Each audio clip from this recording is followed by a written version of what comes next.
When people ask me, what does it cost to live in Mexico? I never know how to answer that. Because Cabo San Lucas and Acapulco might as well be different countries financially. The biggest mistake people make when budgeting for Mexico is assuming the country behaves like one economy. It doesn't. Even basic things like rent, utilities, infrastructure change dramatically from city to city. And sometimes the cost isn't money. Sometimes it's reliability. Sometimes it's patience. As I'm filming this, the power has gone out twice this week. That's part of the cost equation too. And that's something most cost of living videos never mention.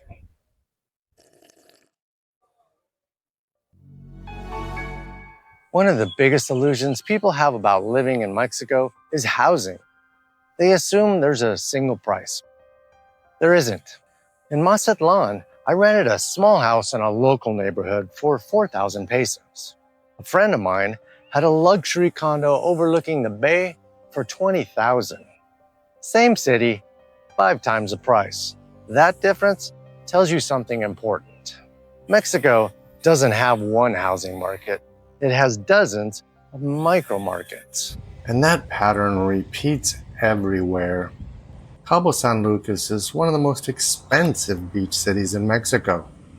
Acapulco is probably one of the least expensive. Same ocean, completely different economy. Utilities are another place where people assume things behave the same everywhere. They don't. Mexico has a national power company, but the way electricity behaves can feel very different depending on the region. The CFE tier system is supposed to follow consumption thresholds. But after living in multiple cities, I can tell you the reality feels much less predictable. In Mazatlan, my highest electric bill during the summer was about 270 pesos. Here in Acapulco, adding one large refrigerator pushed my bill from around 120 to about 750. Same national system, very different result. That's when you start realizing something. TIM, this is Mexico. Systems exist, but they don't always behave exactly the way you expect. You'll hear people say Mexico is cheap. Sometimes that's true, sometimes it's not.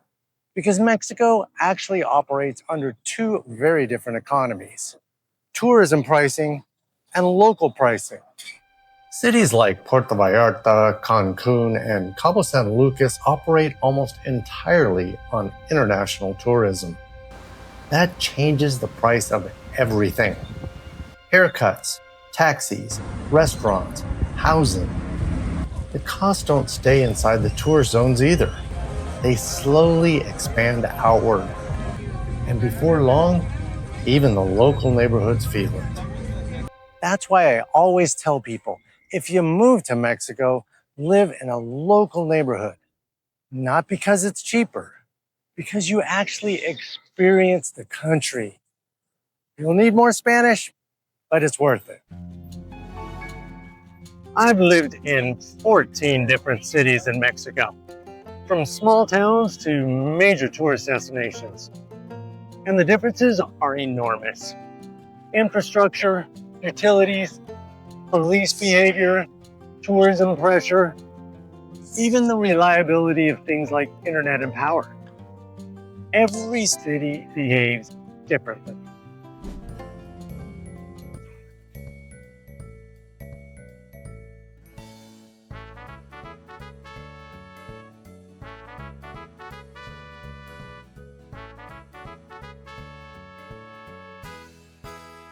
When people ask, what does it cost to live in Mexico?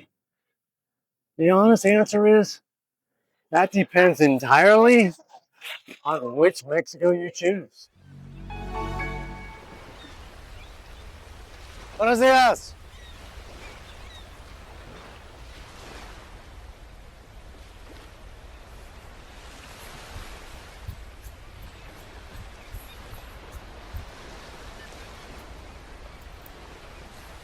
Ah, when people try to calculate the cost of living in Mexico, they usually search for one number, one budget, one answer. But after living in 14 cities here, I can tell you that number doesn't exist. Mexico isn't one financial environment, it's dozens of them. Some cities run on tourism, some run on local economies, some feel modern and predictable. Others remind you every day TIM. This is Mexico. And the sooner you understand that, the easier it is to build a life here that actually works.